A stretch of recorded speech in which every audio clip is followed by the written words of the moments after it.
to feel, as they will, that the health service is working much better, is there for them and their families in a way that it hasn't been for many years.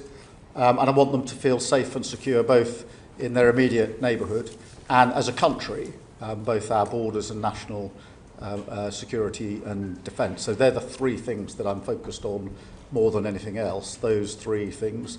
I want them to feel that we've cleared up the mess that we inherited after the election. It was a huge mess because we had a broken economy and broken public services, and that we're on the road to rebuilding the country.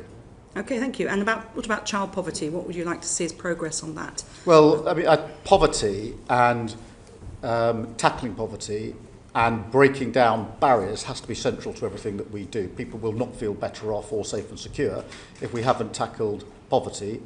But I'm very clear in my own mind that we must tackle poverty by putting in the support that is needed, but also break down the barriers to opportunity, because otherwise we won't fix the very deep and complex causes of poverty, and that's why it's central to what we are doing. And it's not a one department issue, it's across all departments because it is so complicated and deep-rooted.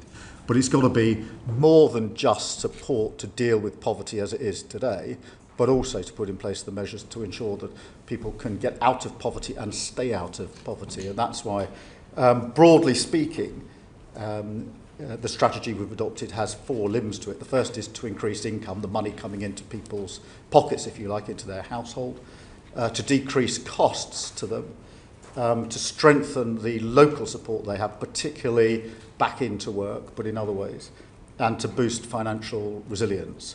And I'm very proud of the fact that the last Labour government drove down poverty, and I'm determined this government's going to as well. Okay, well, you talked then about working across departments. You've obviously got the missions that you're working towards. What are you personally doing from the centre in number 10 to make sure that those departments work together? Because sometimes in Whitehall you can pull one lever somewhere and it doesn't have the desired effect. It can actually have a perverse outcome. So how are you going to make sure you're stitching those issues together? Well, the first thing is to make it absolutely clear this matters to me, and matters to number 10 is one of the central things that I want to drive, and that our priorities are the three that I set out earlier on. 2, to put in place the cross-departmental working, which is often the most difficult bit, and then to set up the relevant task force. For child poverty, obviously, we've set up a designated task force to look specifically at child poverty, to devise our strategy. And that reports in, so I have oversight of that, so that everybody can see it's a number 10 Prime Minister priority in what we're doing. And it would be your aim to see child poverty reduced by the end of the Parliament? Oh, yes. Thank you. Yes. As I say, the last Labour government got child poverty down, and I want to get child poverty down. Thank you. Florence Eshalomi, MP. Thank you, Chair. Thank you, Prime Minister. You mentioned that child poverty is central to that. For every child to be lifted out of poverty, Prime Minister, will you agree that they need to live in a safe, warm, secure home?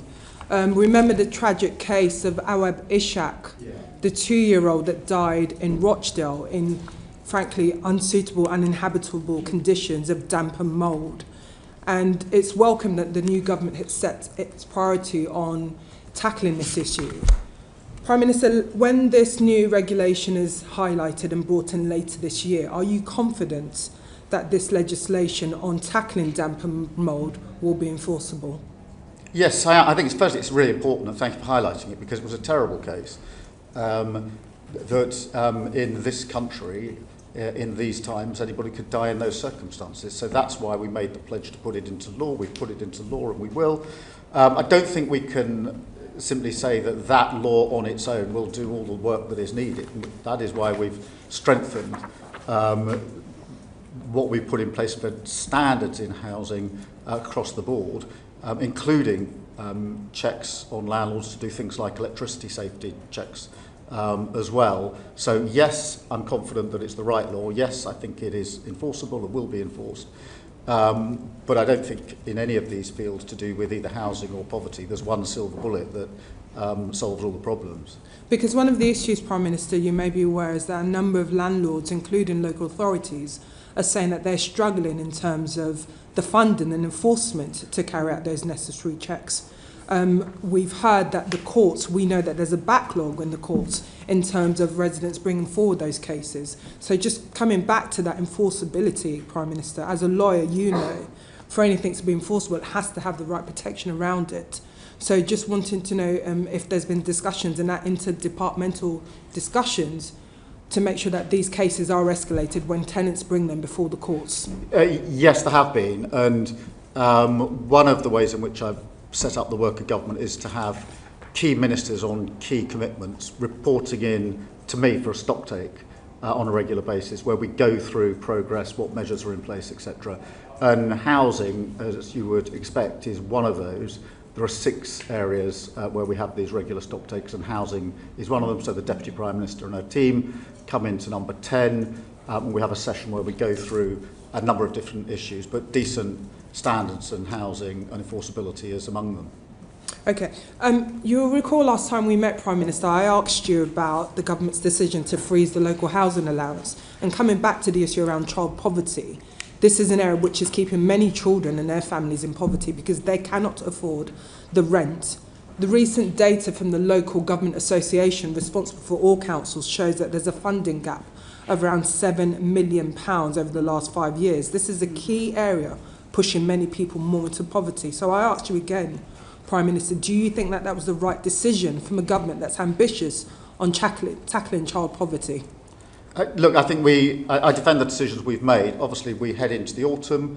We will get to another budget, and there'll be a chance to look again across the board. But we certainly made the right decision first time round.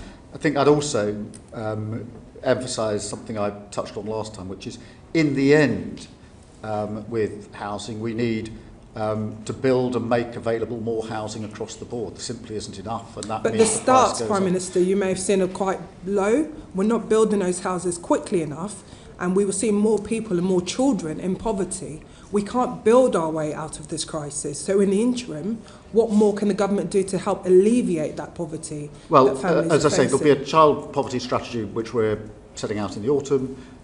We will go into the budget in the autumn as well, and alleviating poverty is a priority of mine. I do think that we need to build more, though, and we have to build more because we've had a problem for many years of not building enough social and affordable housing in this country. And until we crack that problem, we will never be able to get to the fundamental roots of the failures here. And that's why, on that issue in particular, I'm pressing the Deputy Prime Minister very hard. Prime Minister, on that though, when homes are built in expensive parts of the country, it's very hard for social landlords to afford to buy them at the rate they would need to pay, make sure that the rents are truly affordable rents. So is there anything that on your radar about how you're going to ensure that not just the supply of housing, but the supply of really properly affordable social housing is... Yeah, that's why we've made a commitment within the building commitment for social and affordable housing and put down £39 billion, which is the biggest amount that's over 10 years. Put behind. Well, yes, but... I'm just be clear. Well, I appreciate that, but there is always the duty of government to deal with the here and now, of course, but also to deal with the mid and long term. And one of the big problems, in my view, of the last 14 years is nobody did the mid and long term. So we lived with the ever-decreasing cycle of failure and short-term sticking plaster, and I'm determined that we're going to cut through that. Thank you, Chair. Thank you. Sir Geoffrey Clifton-Brown. Good afternoon, Prime Minister.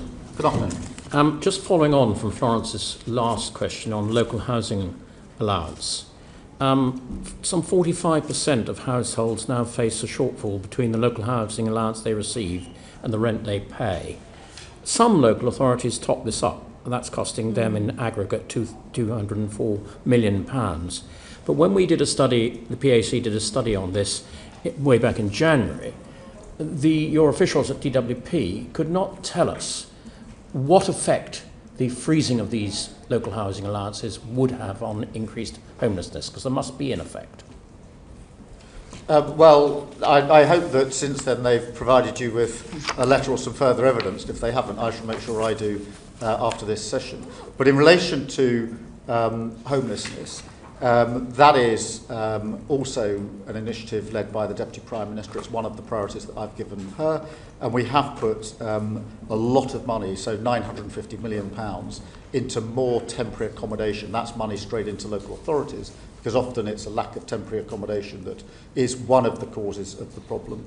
And overall, we're investing £1 billion in reducing homelessness. And that involves a lot of preventative work. So there is a central focus on homelessness, quite a lot of money being put behind it, but particularly focused on this question of temporary accommodation available to local authorities. So if I could just stick with homelessness a minute. We discovered that the cladding remediation levy was sucking up so much of developers' funds that the affordable housing starts in London last year, from a fairly low base, I accept, dropped by 90%. Yeah. That surely is not going to help either the people who are made homelessness or your overall effort to reduce poverty, is it? No, and we need to drive that up, and that's a problem we've identified and are working on. Obviously, we've got to do the necessary work on cladding. That's got to be financed, but you're absolutely right that we need to turn that number around and drive it up. And so the Deputy Prime Minister is across all these issues of housing. So one of the hardest things I found in our inquiry was that at June 24, almost 6,000 households with children were being housed in bed and breakfasts, of which almost 4,000 were over the 6-week limit. I just ask you, Prime Minister, to imagine what it's like living in B&B with children, especially over when you're having to get out probably at 9 o'clock in the morning and not come back till 6 o'clock in the evening. It must be pretty hard.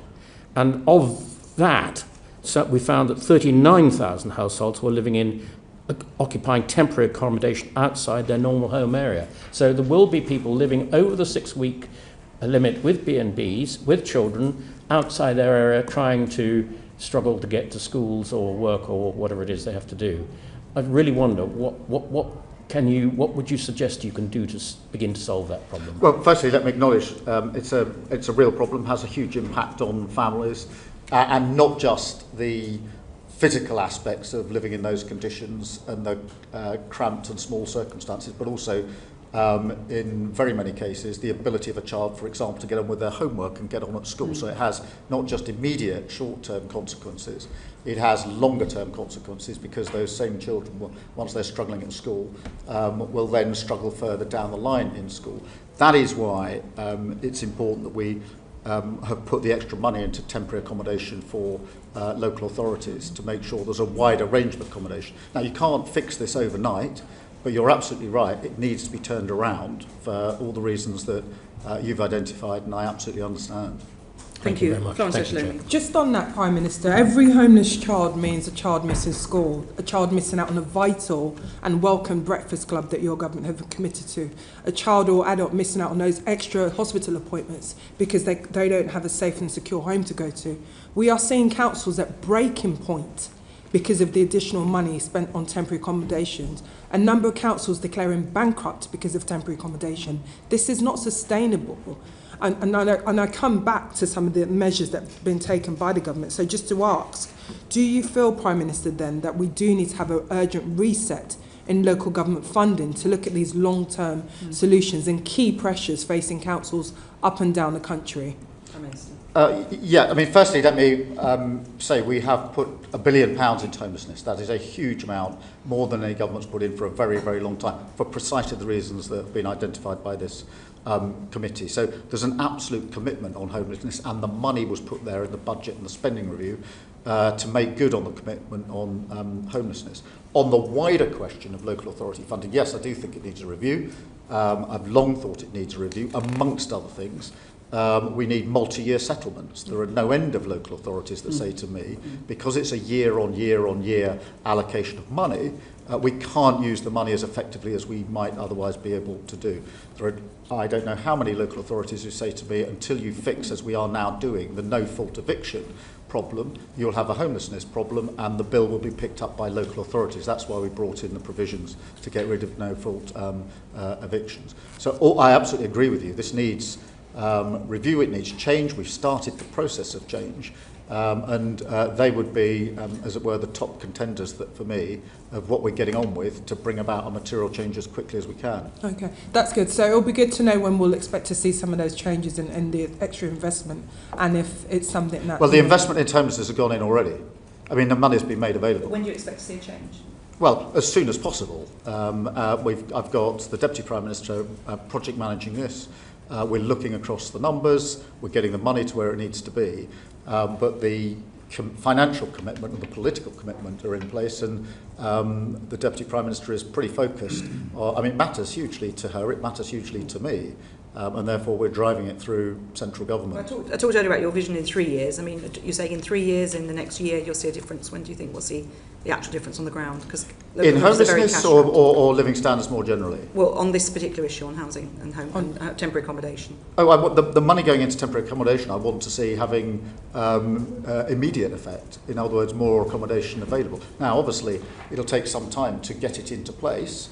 But where is this accommodation going to come from? This isn't a delayed project. Well, in terms of what could be built, what can be arranged, what can be taken by councils and repurposed is a central focus of what we're doing. But I'm impatient for this change to be driven through. There's no desire on government for this to take any longer than it needs to take to be done effectively and properly. It's just that we've got Home Office bidding for homes for asylum seekers, we've got councils bidding for homes for homeless for the same property. Everyone's driving up the price, driving up the cost. I know, from the government. Which is why I'm so furious at the last government for leaving tens of thousands of asylum seekers unprocessed with nowhere to live other than accommodation paid for by the taxpayer. Are you planning to build homes or put people into... We have to do a number of things. We do have to build, of course. But that won't happen in the next year. We have to take over other accommodation. We have to drive down the asylum lists.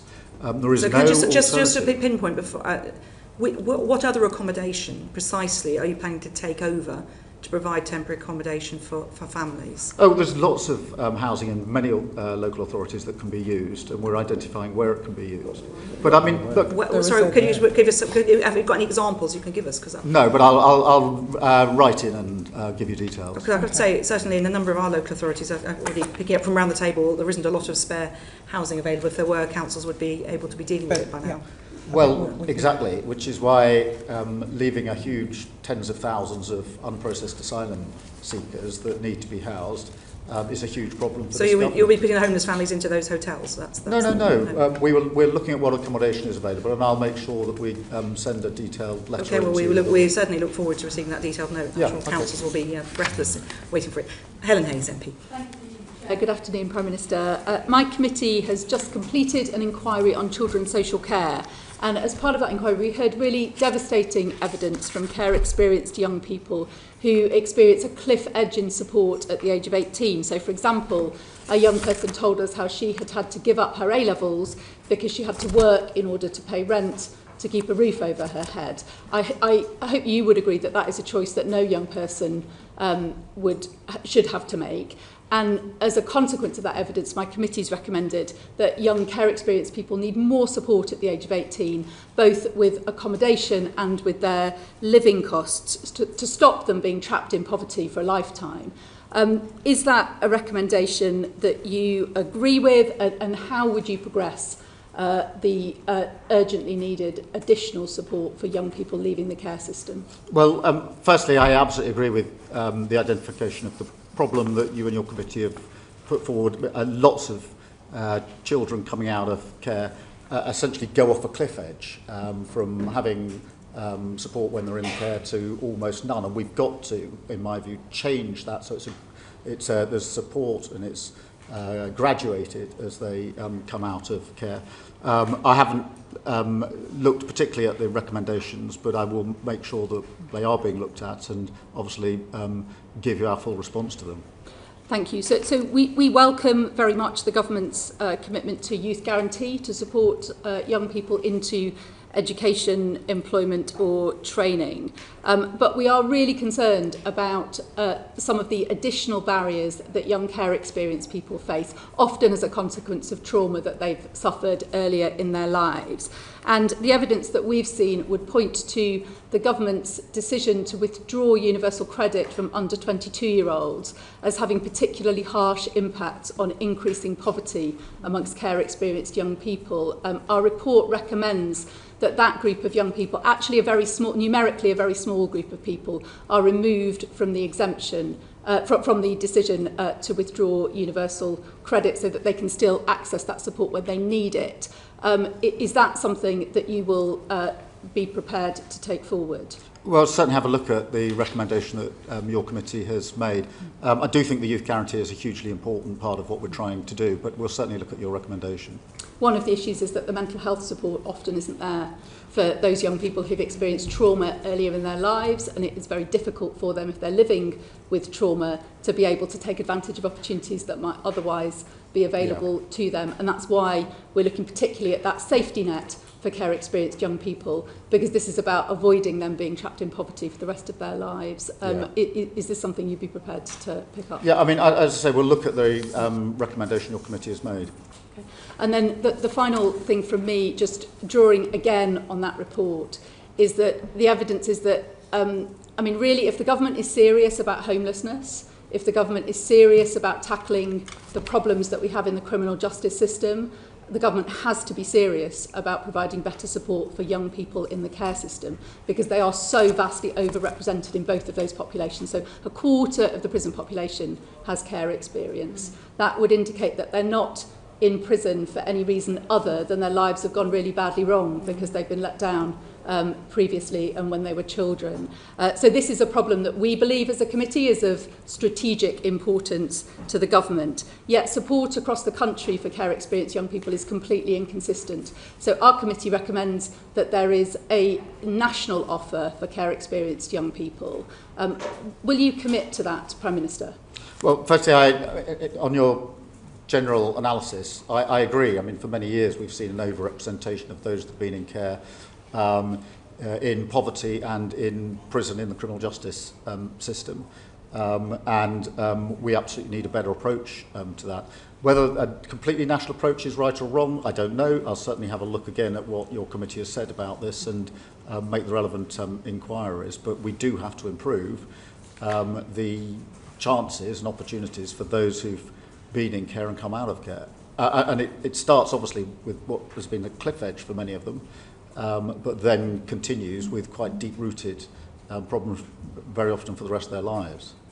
On current policy, they will still face that cliff edge and they will still fall through gaps in support because there is not a national safety net for them. So I hope that is something that you'll look at in detail and come back to this committee in due course with progress. Okay. Thank you. Thank you very much, Ms Hayes. Debbie Abrahams, MP. Thank you. Good afternoon, Prime Minister.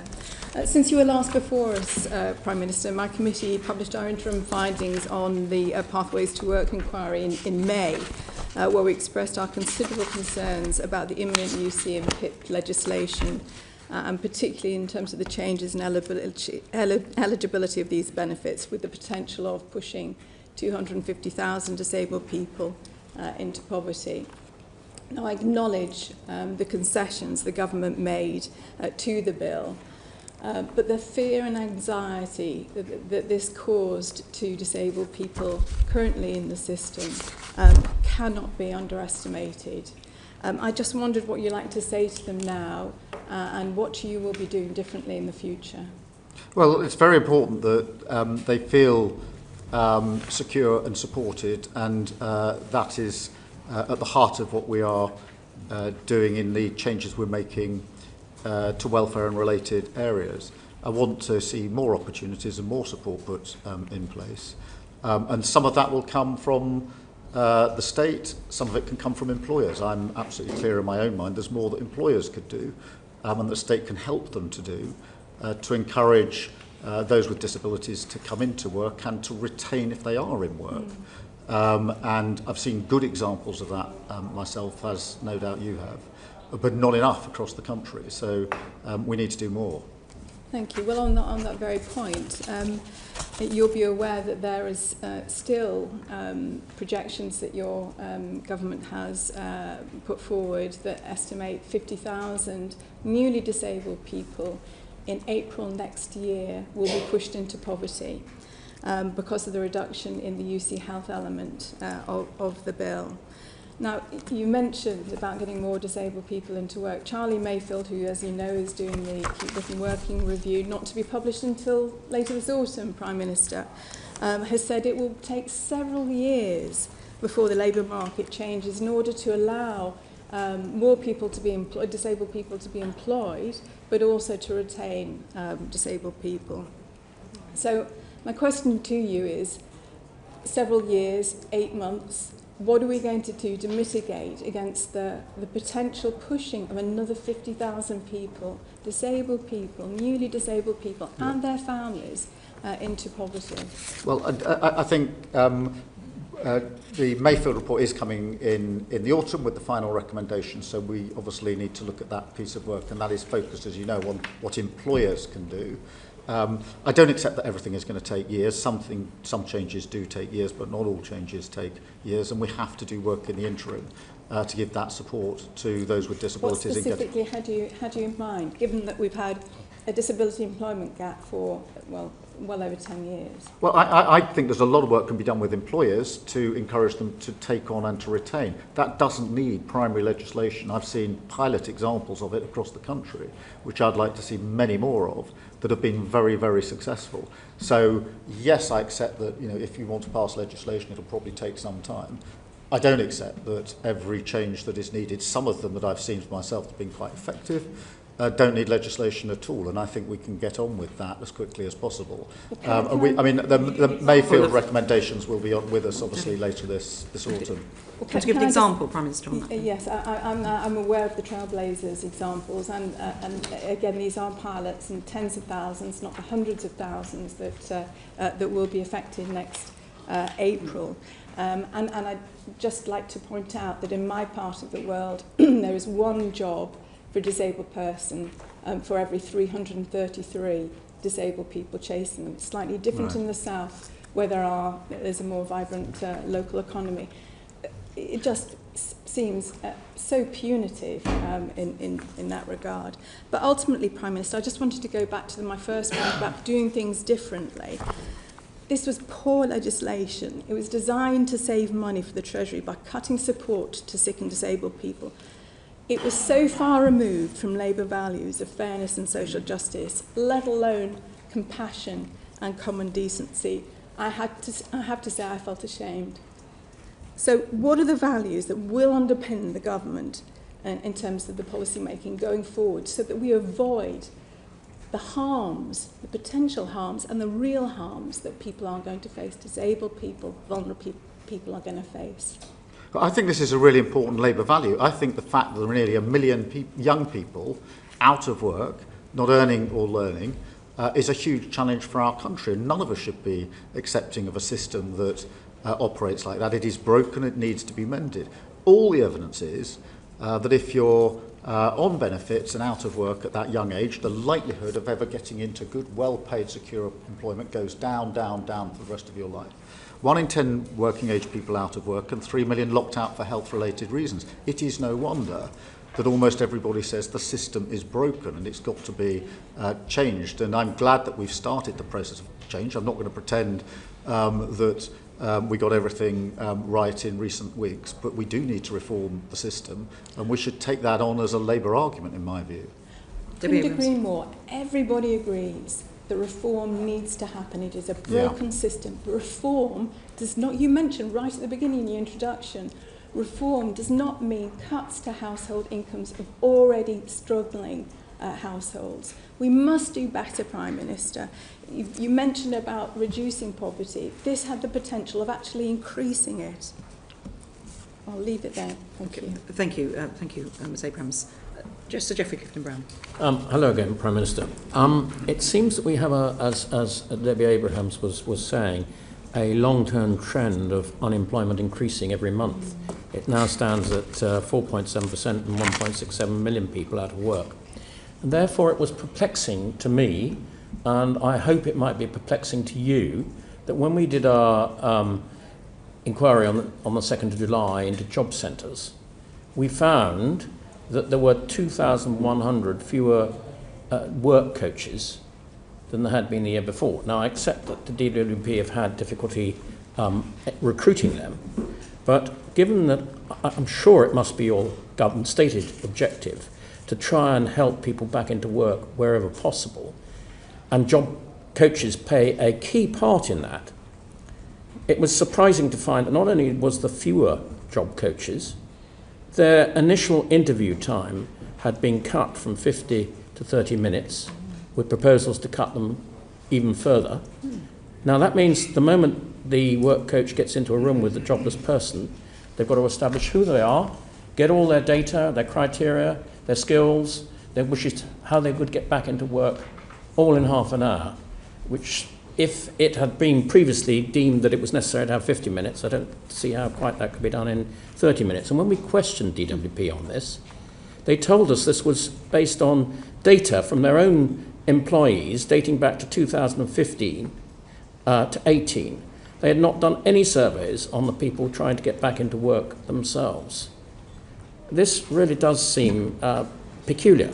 And we do know that the interwork rate declined from 9.7 in 2021-2 to 8.2 in 23-4. And I imagine it will decline again this year with the lack of these job coaches. So could you tell us how that might be reversed? Yeah, I mean, let me go back to the beginning of your question, if I may. The employment rate is up 0.8% over the year. The unemployment rate is also up slightly. Now, you may think that that's a slight contradiction, but as you will know, what that indicates in the data on my own analysis is that the inactivity numbers have gone down, so those not even looking for work have begun to look for work, hence the unemployment figure has gone up at the same time as the employment figure has gone up. That therefore puts a great spotlight on the very problem you've identified, which is whether job centres are doing what we expect of them in terms of helping those that are now looking for work and those that have been looking for work into work.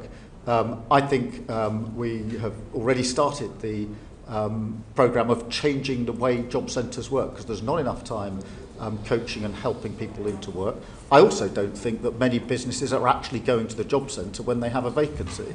I've talked to lots of businesses myself and said, when you do have a vacancy, are you putting that at the job centre so we can match up the local jobs that are available with those that are looking for work? And the answer is most of them don't go to the job centre. So there's a lot of change in the job centres that we've already started and we need to see through for the very reasons you've identified. So, Prime Minister, I don't think you quite answered what I asked. And you said, I think, that the job coaches were going to be given more time. In fact, not only are the initial interviews cut from 50 to 80 minutes, the follow-up interviews are also cut considerably as well. So in other words, people seeking to get into work are finding it more and more difficult because they're getting less and less advice. Yeah, I mean, I'll take away the point you're putting to me. I'm not across the details of how many minutes are allocated to the coaches in job centres, but the broad principle that you're putting to me, as it were, I agree with, which needs to be more support for people to get into work, and we need to change the way job centres work altogether, in my view, and change the very nature of them, which is part of the work that we're doing. But I will take away the particular issue you put in terms of the minutes allocated and get a fuller answer to you. Sorry, final question for me. You said just then you want to change the way job centres work.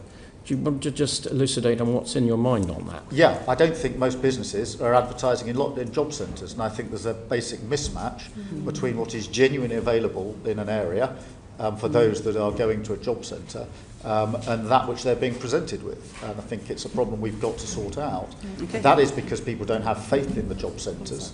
Businesses don't, so you haven't got the job centre doing the job it's intended to do.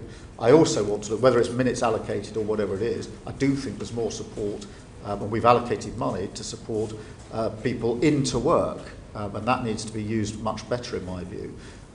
In terms of the precise minutes allocated at face time or sport time, I'm not across the detail of that, but I'm absolutely clear that we do need that more support. They're the two fundamental changes that are needed for job centres, to my mind. Thank you. Thank you, Prime Minister. Liam Byrne, MP. Prime Minister, thank you. You said at the top of the meeting that your vision for 3 years' time is that, in your words, I want people to feel better off. Just so we're absolutely clear, is the ambition that everybody in our society should feel better off in 3 years' time, including the poorest 40% of households? Yes. So you'll be aware of some quite troubling forecasts from, for example, the Joseph Rowntree Foundation that says that, in fact, having looked at all the measures that the government's announced on the table by the summer, the bottom 40% of households are not going to be better off in 3 years' time. They're actually going to be £1,200 a year worse off. So what do you think needs to change between now and the end of the Parliament so that everybody in our society is in fact enjoying higher living standards? Well, we need to do a number of things. The first is we've got to get much better growth into our economy and create more wealth in the first place. And that's why we've put so much store on ensuring that we took necessary measures at the budget to deal with our inheritance. We then had a spending review which was targeted across the country. This question of making sure that if there is a thriving economy, it's a thriving economy in every part of the country and not just in some parts of the country.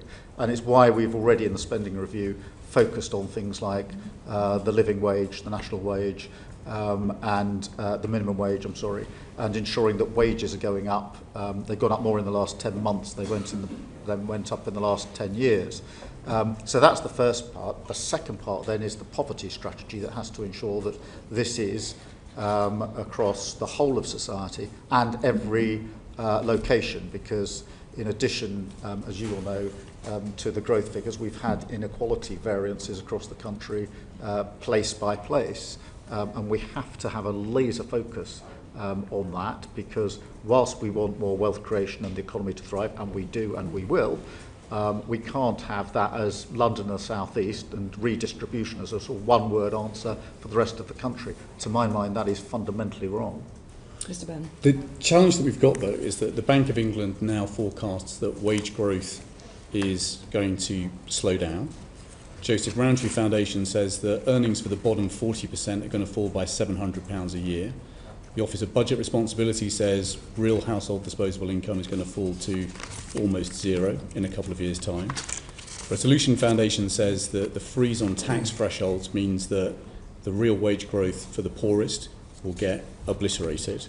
We've got council tax going up by 5%, food going up 4.5%, we've got energy bills up 10%, water bills up 26%, and Joseph Rowntree Foundation says that for those coming off fixed-term mortgages, they're going to be paying on average £1,400 a year extra by the end of this Parliament. Similarly, poor picture and outlook for renters. So we've got taxes and bills that are rising faster than wages.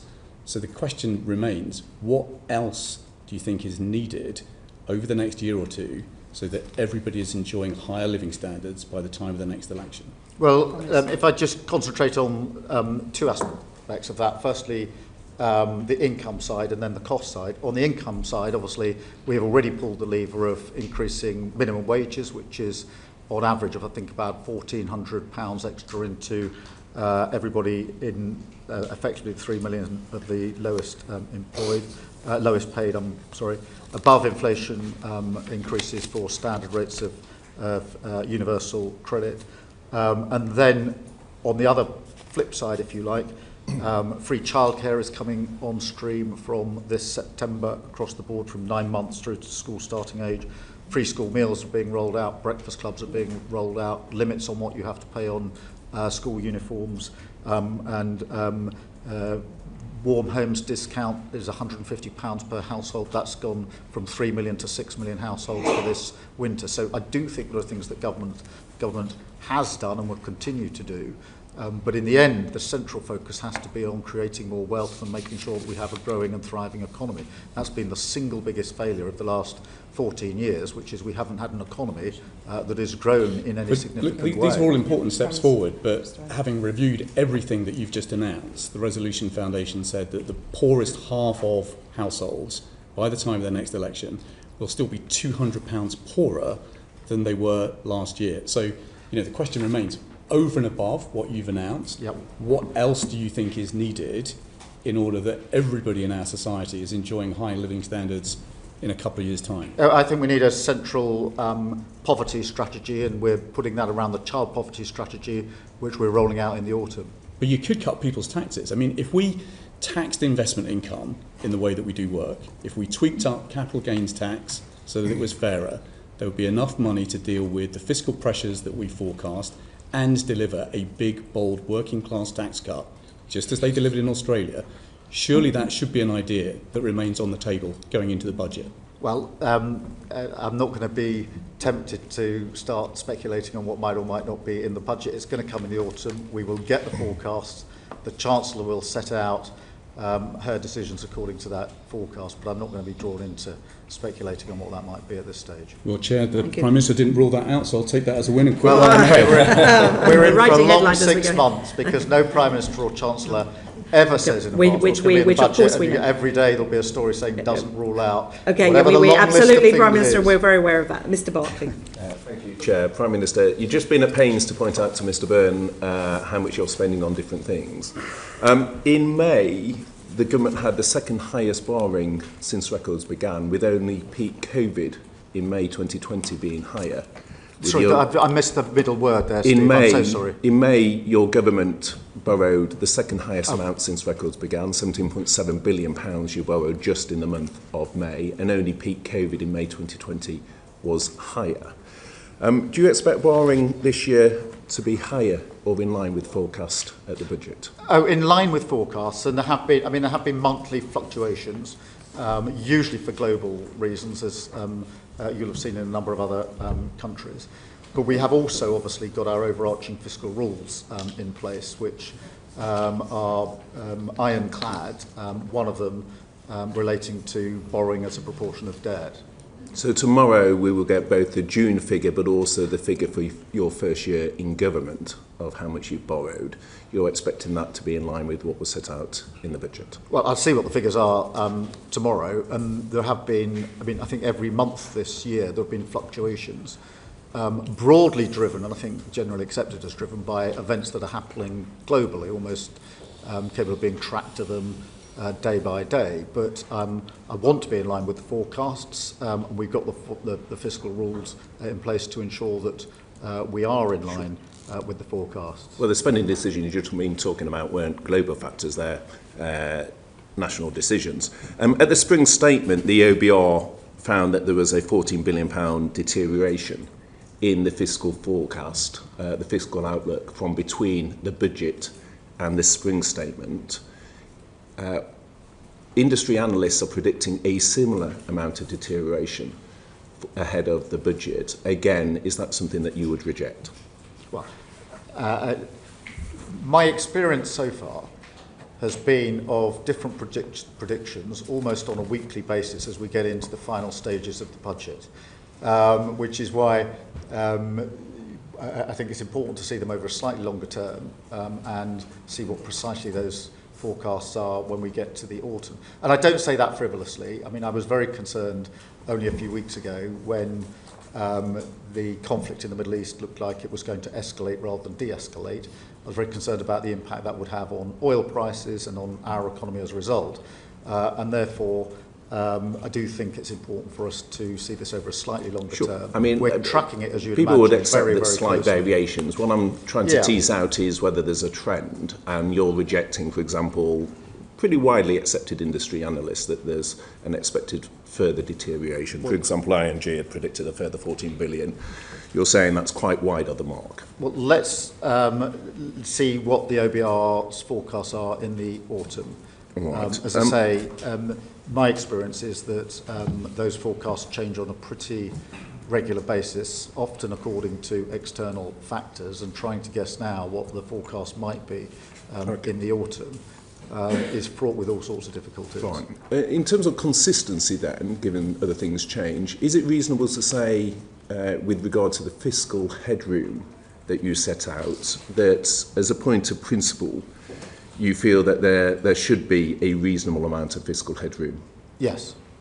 And you took measures to restore the headroom in the spring statement. Was that because the fiscal headroom you put in place at the budget was too insufficient? No, I don't think so. I'd gently point out that the fiscal headroom we put in the budget was considerably more than the last government put in their last budget by some measure. But then there was a lot of fluctuation in the early part of this year, particularly with conflicts in different parts of the world, but also with the immediate after effects of the tariff decisions that were being taken, for example, in America, had an impact. And it was right, in my view and the Chancellor's view, that we retained the fiscal headroom. Okay, so even though the headroom at the budget was insufficient, and you, in my view, rightly took measures at the spring statement to restore it. The OECD are wrong when they said last month, again, pointing to how thin the fiscal headroom is. Again, you feel both industry and analysis is incorrect, and you see warnings from the likes of the OECD as incorrect in terms of suggesting it is way too thin. No, I'm not saying they're incorrect. I'm just saying I think it's important for us to look at it in the round and over the slightly longer period. I do think it's important to have that headroom, which is why we put it in the budget last autumn, and why in the spring statement we took the duty to put that headroom back in, which is what we did. The OBR found that of 21 forecasts that they have done since 2010, all but one of those was overly optimistic. Are you confident that the OBR forecast and the budget will not be over-optimistic this time? Well, I don't know. I mean, look, that's a matter for the OBR. They make the forecast. They're there for a purpose. And we obviously take what forecast they put in place and act accordingly. Okay, what I'm interested in is decisions you have taken, for example, on welfare, where the IFS, I think, put the figure to over 3 billion, on winter fuel, where your own government figures put the cost as an additional 1 billion. There will be known pressures from decisions you have taken, which will be coming in the forthcoming budget. And what I'm interested in is the trend of a fiscal headroom which was insufficient, and you've already had to take measures to restore it. Warnings of that and warnings from industry. And again, without getting into writing a budget ahead of October, I'm interested in the trends and whether you're concerned. No, I mean, I am, Stephen. You've been in this position preparing for budgets, and you will know the experience, which is that there are forecasts that, as you lead into a budget, begin in the end come on a weekly basis and fluctuate week to week, literally, and therefore. My experience of the budget and the spring statement is to focus intensely on the forecasts when we get them and prepare for them now according to our fiscal rules, which is what we're doing. Well, you would accept that the size of gap we're talking about is more than mere fluctuations? Well, I mean, look, back in the autumn, the OBR predicted one thing. By the spring, it predicted something else. By autumn, they will give their prediction going forward from there, and we have to work from that forecast. But that's been consistent in a deteriorating line. That's the concern. It's not been fluctuating and getting better for some of the time. It's been consistently deteriorating. Well, different forecast different things. Nobody forecast that we'd have the highest growth in the G7 for the first quarter of this year, but we did. And I'm pleased about that. And I think the measures we're taking can create the conditions in which we can improve on that in the autumn and the budgets thereafter. Okay, so optimism, Prime Minister, for the future as well. Of course. Okay, thank you very much. Dame Caroline Dinage. Thank you very much. Good afternoon, Prime Minister. 86% of charities say that they are seeing an increased demand for their services. Meanwhile, fewer people and fewer corporations are actually donating to charity, and their overheads are going up. What's your government going to do to support charities? Well, it is important. I think over half of the charities have been exempted from the national insurance rises. We are looking at what we can do on sort of business rates, etc., for charities and put in the support that they need. That's it. Well, there's probably other things as well, and I'll write to you with further stuff. I mean, you say that half of charities have been exempted from the national insurance contributions, but there are 44,000 registered charities that have an income over £100,000, and the National Council for Voluntary Organisations reckons that the next increase is going to put their payments at 1.4 billion. You know, these are the organisations that you said when you came into this room, you said tackling poverty is central to everything we do. These are the organisations that are doing just that in our constituencies. They're tackling poverty on the ground, they're feeding people, they're running hospices. Your next hike is one of the causes of the decline. 30% of them say they're cutting staff. Isn't it time to offer just a blanket carve-out to charities? No, I don't think it is. But in terms of the point you make about charities in all of our constituencies working hard in these areas. I completely accept that. And one of the things that we launched last Thursday was the Civil Society Covenant, where we got many, many thousands of charities together and did what we promised in opposition, which was to bring the government and the charities together in a partnership through that covenant and demonstrate to them the sort of work that we can do together. I have to say, they felt that that was the first time it had ever happened with a government prepared to work with charities in that way. It was a very good thing, very, very well received, and an example, to my mind, of the sort of partnership working we're going to have in this country. We're going to bring around the change that we need to bring about in the speed we've got available, because we have to always remember we inherited both a broken economy plus broken public services. No government's inherited that combination for decades upon decades and decades and decades, and that's a very difficult working environment. But you're now attempting to break our charities. I mean, just this month, Marie Curie Hospice in Liverpool closed their inpatient unit permanently. Your civil society covenant won't put charities on a good financial footing by itself. You need to offer them a carve-out for this national insurance rise. I mean, quite simply, it is breaking them. 30% of them say they're cutting staff. Only 50% of them now feel positive about the future, Prime Minister. Can't you do something? Well, it is important just to bear in mind why we had to do what we did on national insurance. We looked through the books and we found £22 billion missing. And we had to do something about it because that's a serious problem. But you can't do that on the back. We addressed that at the budget. At the same time, we used the money from that NICS increase to invest hugely in our NHS. Hence, we promised 2 million extra appointments in the first year of Labour government. We've done 4.5 million. That takes the pressure off many charities. I want to talk about charities, and you're basically balancing the book on the back of things like children's hospices. Can I also talk about... we're clearing up the mess of the last government. On the back of children's hospices. Charities also depend upon individuals giving generously. Do you know which is the most generous constituency in the country? No. It's Sheffield Hallam. 1.9% of income of the congratulations to Sheffield Hallam. That's I know, great, right? Do you know which are the least three generous? The least three generous are Kensington and Bayswater, Chelsea and Fulham, and Holborn and St Pancras, Prime Minister, each at around about 0.5% of their income, about half of the average of the country as a whole. Now, we know that you and your colleagues aren't adverse to being on the receiving end of a little bit of philanthropic giving. How would you persuade people in wealthy areas like yours just to dig a bit deeper? That's the first time I've been presented with those figures, but clearly in Holborn and St Pancras and other places we need to up our game, and we will do so. So have you got a plan to promote philanthropy? Well, the first I hadn't seen that readout of figures by constituency before. Not just in your constituency, across the country. What can we do to encourage corporations and individuals just to support charities a bit more? I think we should do everything we can to get them to support charities and individuals. Like what? Everything we can, like what? Well, we'll go to Sheffield Hallam and we will find out what's happening there that clearly isn't happening in Holborn and St Pancras, and take it away as a learning experience. Is this something your civil society covenant might be looking at? Yes. I think one of the most important things is how government works with charities supporting what they do. We've had examples of charities rolling out particular initiatives that they've brought to us. So one of them was the Macmillan initiative on giving people guided support to the charities that they might need if they're diagnosed, in that particular case with cancer, but with other diagnoses. They did that as a local plan. We've taken that now as a nationally rolled out plan working with those charities. Very, very good. And that's an example Excellent. of the Good covenant example. working together. Can I move you on to the BBC? Because that's a bit of a regressive tax in itself, the licence fee. What's your view on how it might be reformed? And also, we were promised the BBC Charter review at the beginning of the year. What's holding it up?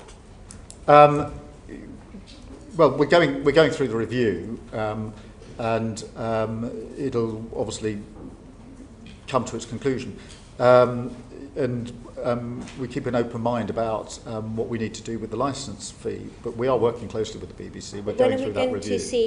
Will we see the consultation paper on BBC Charter review before October? I don't know off the top of my head, but I'll certainly write to you and let you know. Well, in December we were told it would be early in the new year. A fortnight we were told it would be later this year. So I will try and get a more accurate date for you. Do you know what's holding it up? No, I'll try and get you a more accurate date. Okay. Thank you very much, Dame Caroline. Ruth Cadbury MP. Thank you. Good afternoon, Prime Minister. In answer to questions on poverty earlier, you acknowledged the need that earnings growth and economic growth has to happen across every part of our country. Now, away from large city centres, people who don't have access to a private car are dependent on minimal and sometimes non-existent local bus services to get to work, training, take their children to childcare, and to get to affordable shops.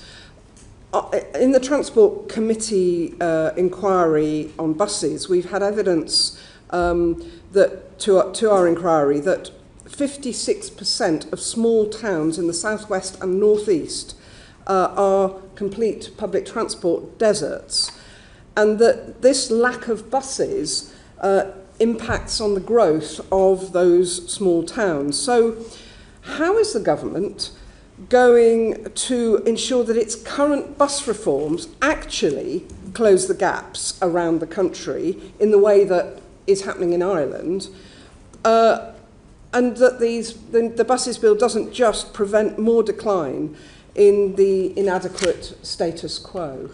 Well, firstly, I think I'm right in saying more people use buses than any other form of transport, and therefore it's hugely important, particularly in rural areas, but just across the piece. And there is a direct correlation between that sort of travel and building the local economy, so it's vitally important. We did invest a lot of money in the budget in buses, and the spending review set out, I think it was £900 million of investment. But there's also, in direct answer to your question, I think a number of other measures that we've taken that are important.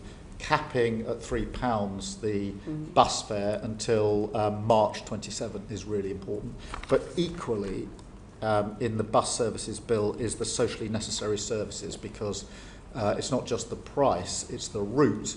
And too many times in the past have been examples of profitable routes having too many buses and non-profitable routes not having any buses at all. So having that provision in is very important, as is the expansion of the ability of local representatives, mayors, but also other local authorities to take more control over the buses in their area, all of which I think will change the landscape here. It's true that the buses bill is changing the governance structures, and it's also true that socially necessary routes are identified. Our concern is, and the evidence we received, is that might just about hold the status quo, while we've got many places that already have no bus service, and many more places that have no evening and no weekend bus service. So could I just ask, Prime Minister, that you look at the buses bill and other potential initiatives available to you to ensure that buses and bus use grows around England outside of London, rather than just stays as it is? Yes, certainly. And as I said, we've put quite a lot of investment into the budget, but you're absolutely right, that needs to do more than maintain the status quo. I don't think it was a status quo, I think it's probably reducing, but it needs to more than stabilise the situation and improve the situation. Thank you. Thank you very much, Ms Caffrey. Nick Smith, MP. Thank you, Prime Minister. The Chancellor established long-term measures to boost our economy. The industrial strategy provides important detail, as did the spending review. However, truth is, some of our former industrial areas are much harder to revitalise. So, for instance, in the South Wales valleys, almost a quarter of young people are economically inactive. Will the government look at concentrated regional investment for areas like this? Proud places which once powered our country still need a helping hand. Yes, I think this is really important, and obviously this is long-term issues in communities that have been overlooked, in my view, for a very, very long time. I think there are a number of measures that we are taking that are really important. To give some examples, Cardiff and Newport Investment Zone will drive growth, particularly in manufacturing in that area, much needed skills that are transferable. There's a Newport semiconductor cluster which will support hundreds of highly skilled jobs. You'll be well aware of all the support that's going into Tata Steel, into Port Talbot, and Tata, the owner there, that we're working with very closely. And I was very pleased to see the electric arc furnace work start just last week or the week before. But in addition to that, and really to tie it to the previous questions, we also need to invest across Wales and South Wales in particular in transport and rail across the region. Thank you for the answers, particularly on Newport. That's very close to the Eastern Valleys, where I'm from. But also, Prime Minister, can we invest in the future in a much more localised ways in the valleys? There's 750,000 people there. They need good support in the future. Yeah, absolutely. And the transport improvement, the local growth work that we're doing, and the empowering of local authorities and working with the local, with the Welsh Labour government central to that in terms of what we're doing. Thank you. From Wales to Scotland, Patricia Ferguson. Thank you, Chair, and good afternoon, Prime Minister. The Scottish Affairs Committee has recently been looking at those former industrial areas in Scotland, and we've observed that persistent long-term poverty and poor outcomes occurs in many of our former industrial areas, particularly those that are not close to major towns. So what steps is the government taking to ensure that the benefits of the industrial strategy reach those communities? And what work are you doing with the Scottish Government? But also, what is the role of the Scotland Office in helping to deliver those outcomes that we want to see? Some of the levers to deal with poverty are obviously devolved. Some are not. The ones that aren't, we can operate and pull, and we will. So that's your minimum wage, the changes to universal credit, employment rights bill, and some of the other schemes like warm homes. So there are things I think directly the government can do. We, at the budget last year, set out the biggest devolution settlement for Scotland, best part of £50 billion per year. So there is the money there for the Scottish Government to get on and take some of the other necessary measures, and I'm not convinced that they're doing so. Our job, notwithstanding our political differences, to work with the Scottish Government to deliver, particularly on good, well-paid jobs in areas that need them. That we are doing. One of the first things I did as Prime Minister was to go to Scotland, in fact, the very first visit within days, to say to the First Minister that notwithstanding our political differences, I saw my job to be delivering for Scotland, and therefore we'd work with him and his government wherever we could. Nick Smith, MP. Hello again, Prime Minister. The best way out of poverty is a good job. In recent years, there's been a cyber security course in Ebervale. Cyber attacks on Marks and Spencer highlight how crucial this sector is. Archie Norman from M&S outlined the enormous surface attack which companies face, often after outsourcing and offshoring of cyber security. So could you consider how the government and the private sector might collaborate on this to expand technology and cyber security jobs here in the UK? This could reduce our tech risk and be a pipeline for jobs for younger people for the future. Yes, firstly, I think it's a really important issue because there are very many more cyber attacks than most people appreciate, and there are serious security risks. Marks and Spencer is an example, or plenty of others, including concerted cyber attacks on the government and on our public services, which we deal with day in, day out. So it's in our interests to work both with the private sector, which we are doing on initiatives in very many constituencies to build up those jobs and develop the skills that are going to be necessary, but also working with our security and intelligence services, and in some cases with our military as well, in terms of the work that we're doing on cyber. So this is an area where you can see room for expansion. We put in the money at the spending review on this because I'm very concerned about the increasing risk of cyber attacks across the board. Mr. Smith. Just to emphasise, however, this issue of outsourcing and offshoring of cybersecurity, if you could please go back to the private sector about that, I think that'll help a lot across our country. Yes, I'll do that. Are you specifically looking at any, promoting any training in places like the Welsh Valleys in order to promote cyber training for young people? to help build skills in those areas Mr Smith's highlighted? Yes, there are initiatives in... Have you got any specifics you can give? It would appreciate you may not have that. I know there are, but mapping. what I'll do is I'll make sure they're available to the committee. Thank you. Patricia Ferguson. Thank you again, Prime Minister. Many of the communities we're talking about in both Scotland and in Wales have had difficulties now for quite some time. This is not a new problem. These are obviously very hard to reach communities in that sense, but many of them actually possess quite high levels of manufacturing skills that we could use in the to promote the industrial strategy. So I just wonder if there are any specific things that we can point to that would help these communities to get out of this difficulty, because as I mentioned earlier, the problem seems to be particularly acute for those communities that are not close to a larger town where they can feed off what's happening there and where they have transport links that they can access to. Yeah, I think local growth plans are part of the answer to that. I think making sure we retain the skills and the jobs in the places we've got them is hugely important. Two examples of that. Grangemouth is an area where we put quite a significant government amount of money behind it recently. Grangemouth, it seems to me, I mean, there's a problem obviously with the winding down of the refinery at Grangemouth, but it is a huge opportunity in terms of the potential of Grangemouth, and therefore for that community and many, many communities around it, I see it as a huge opportunity. I think we've got 10 strands of work going on there to identify the best possible way forward for Grangemouth, which we shouldn't see as some sort of charity case. It is an incredible opportunity in Scotland.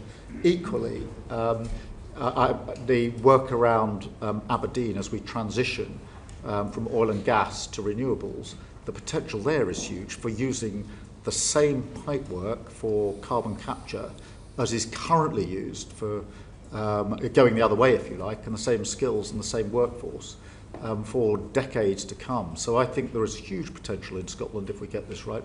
I would also add that thanks to our India trade deal, most whisky distillers in Scotland are saying to me they're now going to struggle to produce enough whisky to export. It's a problem they are absolutely loving, but it just shows how the trade deal has direct impact on that issue in Scotland in particular. Ms Ferguson. Interestingly, many of the whisky distilleries will also tell you that they have the problem of being able to provide housing for their employees, but perhaps we don't want to go to that one at the moment.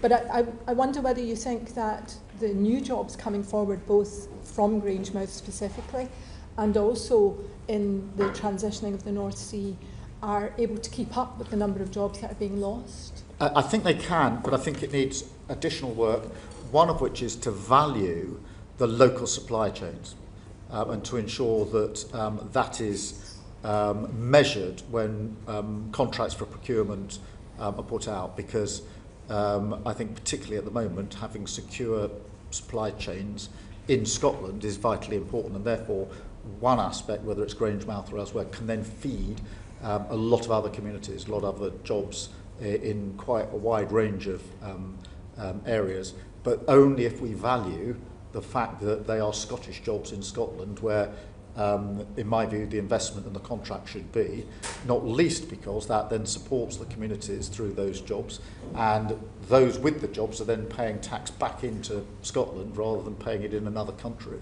So we need to value it and weigh it in the work that we're doing on contracts in particular, around the main clusters that we're talking about. Thank you. Thank you very much. Andy Slaughter, MP. Thank you, Chair. Good afternoon, Prime Minister. People of limited means used to rely on legal aid to navigate through the criminal and civil justice systems, as I think you know. The 2012 LASPO Act destroyed much of that, leaving an inadequate patchwork of advice and representation and longer delays in the civil courts, which is the subject of a Justice Committee report published today. No one is expecting the government to suddenly restore the billions taken out of legal aid, but is there a comprehensive plan for ensuring access to justice, or will this be more of a patch and mend job? Well, it's a massive problem, as ever. There's no department that we inherited that is anything other than broken. We are putting more money in. We're focusing first on the criminal side, putting in more money on legal aid because, as you will know, there are terrible backlogs in our courts, and we have to sort that out with more money going in, and then to focus on things like housing, where within the civil sphere, there's a particular problem. So there is more money going in. It's focused in that way, but we are looking at a broader review of how we can have better and quicker access to justice, because it's far too slow. Thank you. Could I just move on to reoffending then? We've got terrible reoffending rates in this country. People leave prison without a job, a place to stay, or support with addiction and mental health. Some become a nuisance on our high street, committing further offences and quickly finding themselves back in prison. But while you're building new prisons and substituting control and punishment in the community for custody, what plans does the government have to cut the numbers committing criminal offences by reducing reoffending, stopping the revolving door that destroys the lives of victims and perpetrators alike? The first thing is more mental health and substance abuse support in prison whilst people are in prison, which we're putting in and does make a difference.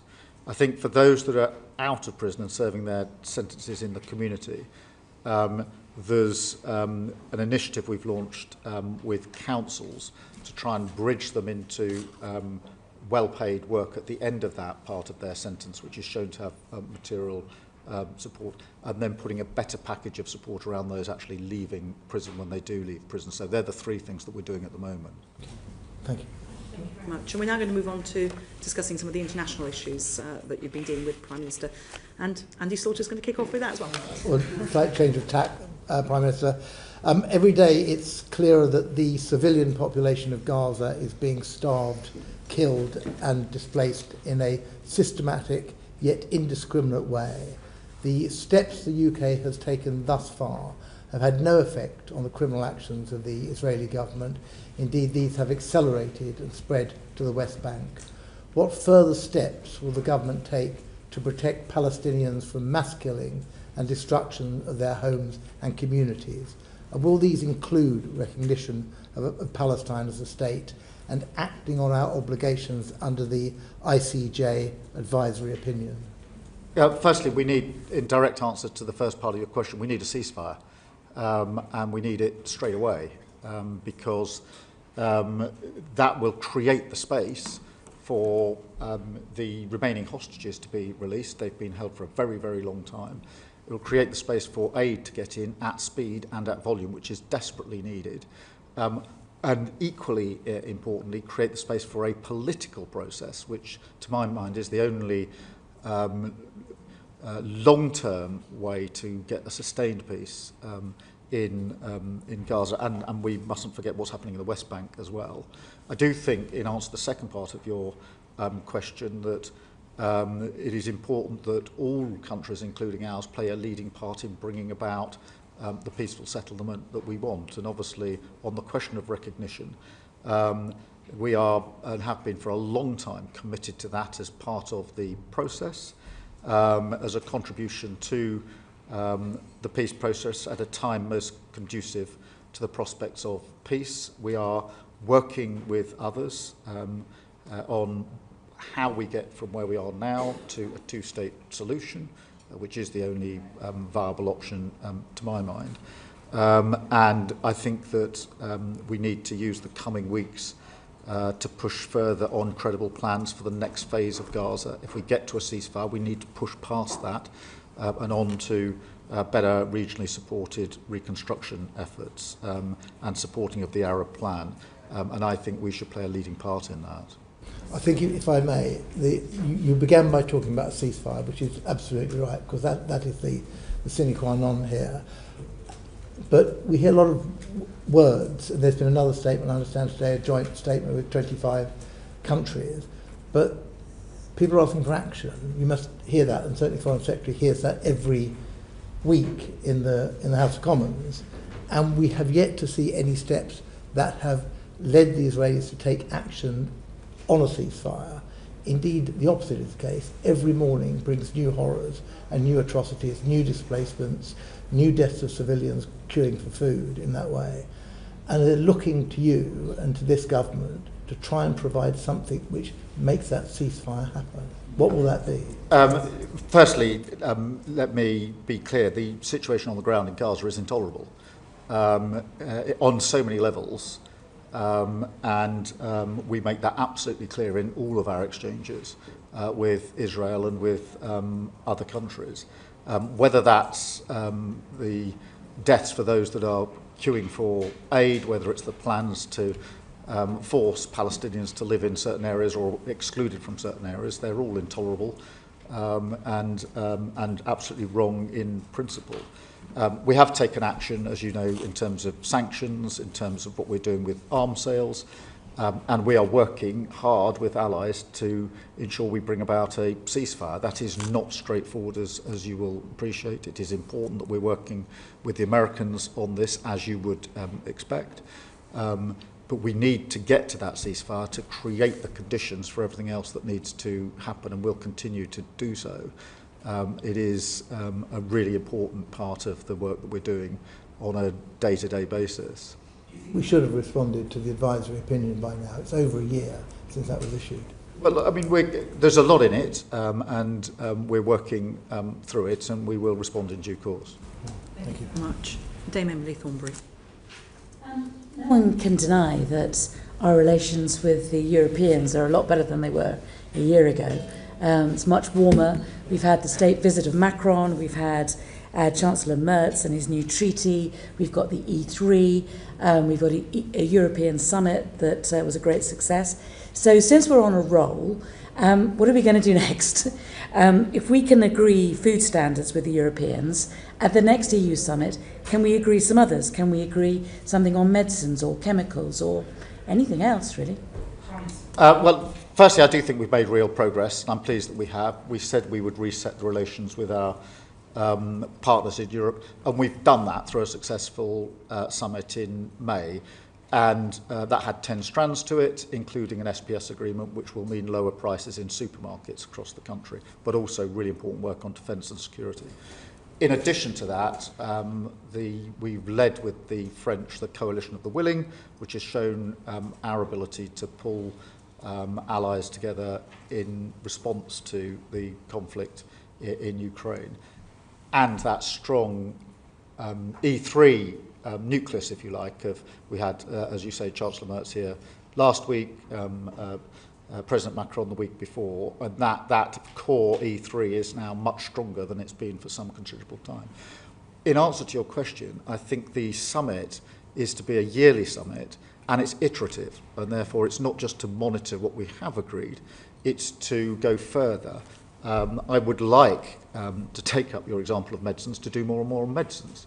There are other areas where I think we could and should go further. I think many creative people who are crossing borders for their artistry, their music, whatever it may be, on a temporary basis, they're not going to another country for any significant period of time, are still finding it too difficult to get in and out of a country.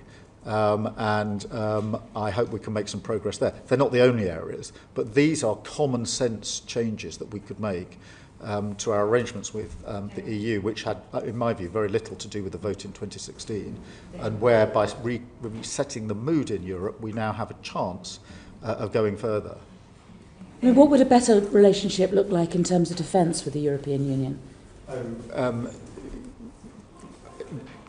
We need, firstly, to ensure that the commitments to spend more are common across Europe, which I think we are doing. We certainly achieved that at the NATO summit. But then we need to do more than that, because if we're going to all spend more on defence, we need to cooperate and coordinate in how we're bringing about the capability. That was intensely part of the discussion with the Chancellor of Germany last week and with President Macron, which is how do we three countries in particular coordinate? So you'll have seen when President Macron was here, we agreed that on nuclear for the first time, we would look at how we might coordinate better. I'm absolutely clear in my own mind that NATO has been the cornerstone of our peace for decades. If it's to continue to be, and it's our duty to make sure that it is, it requires some more heavy lifting from the Europeans, that is why I sort of led from the front in trying to get others into the place of cooperating, coordinating more on the capability. We can learn a lot from Ukraine. A lot of capability was made available to Ukraine, but actually it wasn't as useful as it could have been, because in years gone by there wasn't that level of coordination, and I think we can fix that now. So can I ask you just about something else? in relation to defence, and I think we have to ask you about this, about that shocking data breach for Afghan. I wondered, do you think there was a better way in which the previous government could have dealt with the data breach? Do you think that a super injunction was the right way? Do you think there was a better way of dealing with it? It was a shocking inheritance. We inherited the breach, we inherited the injunction, and we inherited a secret scheme. A number of us were quite uncomfortable about that, in answer to your question, which is why we set up the review to ask the question, is it necessary for these arrangements still to be in place, the RIMA review, and that produced an answer which was no, and therefore the injunction was lifted. But and we put in place other measures, as you would expect, to ensure that data is more securely held in the MOD. But it was it was a breach we inherited, and I think the Defence Select Committee is looking at it now, and I hope that members of the previous administration will appear before that committee and give their explanations. Dame Emily. I just wonder why it took a year to unpick this super injunction. Can you give us any more information about that timeline?